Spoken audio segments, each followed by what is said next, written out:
देखो, रूढ़िवादिता एक सामाजिक और राजनीतिक विचारधारा है जो पारंपरिक परंपराओं, सांस्कृतिक मूल्यों और स्थायित्व को बनाए रखने पर जोर देती है। रूढ़िवादिता है ना, कंजर्वेटिव मतलब ऐसी सोच जो पुरानी चीजों पे ज्यादा बल देती है, जो भी हमारे इतिहास में घटित हुई है, सारी घटनाओं को, सब चीजों को बल देती है। यह विचारधारा तेज बदलाव या क्रांतिकारी परिवर्तन के बजाय धीरे धीरे और क्रमिक विकास की पक्षधर है। रूढ़िवादिता का मूल उद्देश्य सामाजिक व्यवस्था को बनाए रखना और अतीत की सीख को महत्व देना है। एकदम से बदलाव को ये लोग स्वीकार नहीं करते, ऐसी विचारधारा वाले लोग, क्योंकि इनका मानना है कि इतिहास में जो भी घटनाएं घटित हुई हैं उनसे सीख लेकर और धीरे धीरे परिवर्तन करना है, एकदम से नहीं। अब रूढ़िवादिता के मुख्य सिद्धांत है, पहला है परंपराओं और संस्कृति की रक्षा। पूर्वजों द्वारा स्थापित मूल्य, धर्म, रीति रिवाज और सामाजिक संरचनाएं उचित हैं और उन्हें संरक्षित रखना चाहिए, ये उनका मानना था।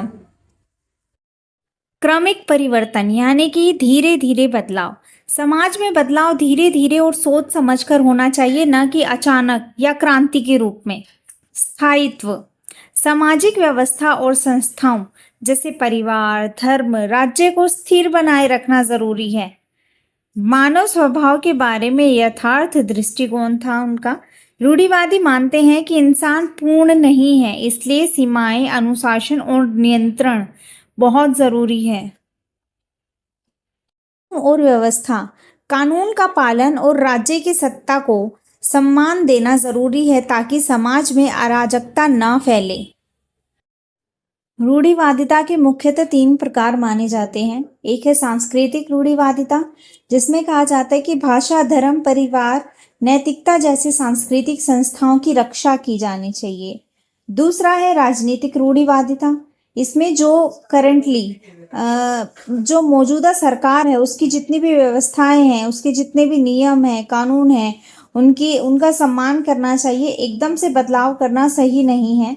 और तीसरा है धार्मिक रूढ़िवादिता, जिसमें धार्मिक ग्रंथों, रीति रिवाजों और नियमों को शाश्वत मानना और बदलाव का विरोध करना है। उनका मानना है जैसा ग्रंथों में लिखा है, जो भी रीति रिवाज अब तक आए हैं वो वैसे ही चलेंगे, इसमें कोई परिवर्तन करना सही नहीं है।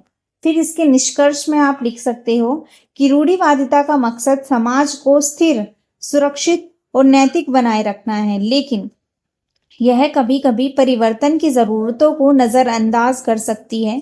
इसकी आलोचना तब होती है जब यह असमानता, भेदभाव या पुरानी कुरीतियों को बनाए रखने का औचित्य देती है, क्योंकि फिर ये उन रीति रिवाजों को भी नहीं बदलना चाहते जो लोगों के लिए सही नहीं होती।